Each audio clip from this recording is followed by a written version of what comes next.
Hello everyone, welcome to my YouTube channel. My name is Evidence, and in today's video I'm gonna be talking to you about finding housing when you're moving from a city to when you're moving from a state to another state.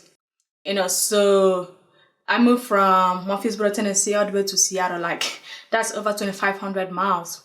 And the thing is, since I was living in Tennessee before I moved and I didn't know anybody in Seattle, it's really difficult or nearly impossible to find an apartment in Seattle while still living in Tennessee, because I like to go and see the apartment myself in person, and I wasn't gonna fly from Tennessee to Seattle multiple times to look at apartments.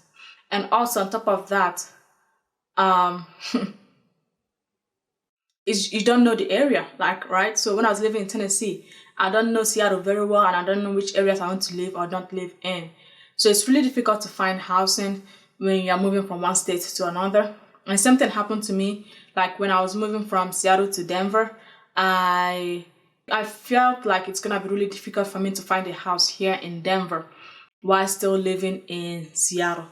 So then how was I able to move from Tennessee to Seattle and have a place to live while I got there? I moved from Seattle to Denver, have a place to live while I got here. Well, I used Airbnb.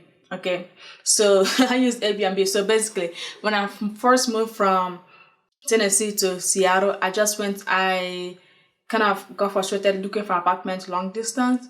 And so I was like, okay, I'm just going to use Airbnb. So I went on Airbnb. I was like, I want to live in Seattle for 12 months. And I was able to find a house.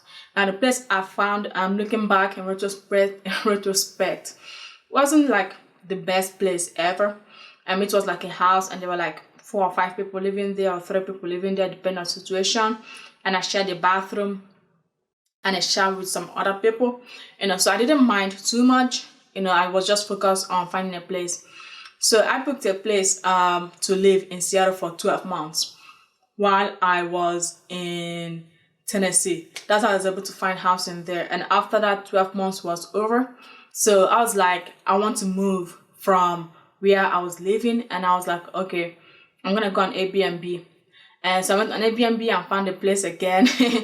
And I lived there for 4 months. And after 4 months, I talked to the landlord, and he let me keep living there month to month, without signing a lease or anything like that.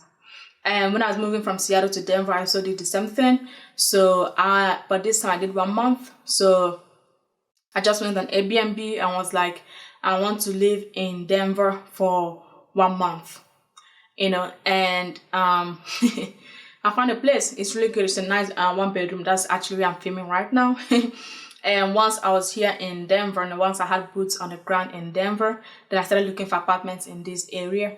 And it was easier for me to find an apartment while staying here than, let's say, from Seattle. And I was able to go look at an apartment, and I was able to get an apartment.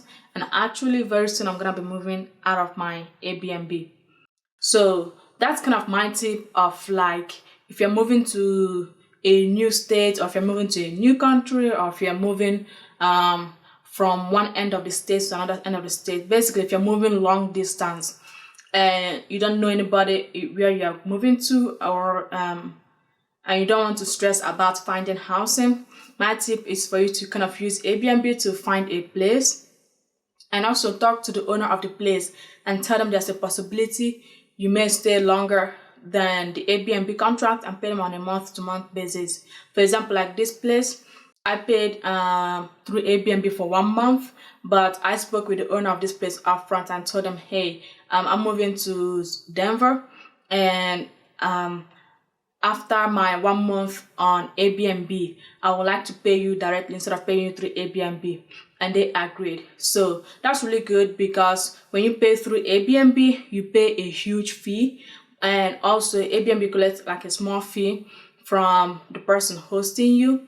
So the best way really is to find like an apartment quickly and cheaply. Well, not cheaply, but quickly in a new place, is to go through Airbnb. And then let's say you book Airbnb for 2 months, and after that 2 months, then you start paying the landlord directly. But you need to communicate that upfront. Like, you need to communicate to the person hosting you upfront that you intend to stay longer than 2 months. So if you're planning on staying at a place for 6 months, you can tell them, hey, I'm booking through Airbnb for 2 months, but after that 2 months is over, I want to pay you directly. So that will save you the person booking the place Airbnb fee, and also it will save the person who is hosting you Airbnb fee.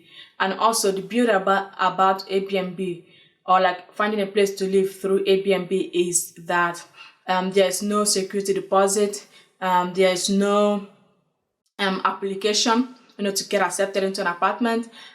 You don't have to buy furniture, so you could travel light. You don't have to buy furniture. You don't have to worry about waiting for months for the leasing office to approve the application. And you don't have to deal with leasing offices. You don't have to deal with any contract. So in theory, you could move out at any time when you need to.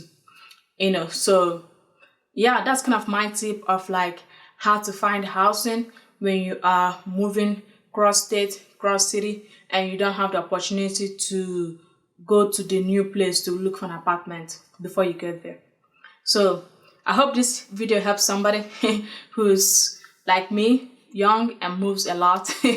And I hope it helps you find housing. And yeah, that's pretty much it for this video. If you like it, please give it a thumbs up, subscribe to the channel, and I'll talk to you next time. Bye.